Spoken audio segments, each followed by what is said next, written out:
आपण अयोध्येला जाऊ शकत नाही, पण आपलं खेडेगाव अयोध्या करून टाकायचं, डायरेक्ट अयोध्या.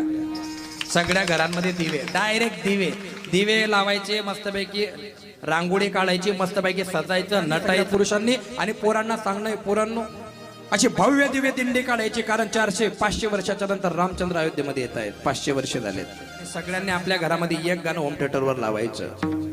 राम आएंगे तो अंगना सजाऊंगे, राम आएंगे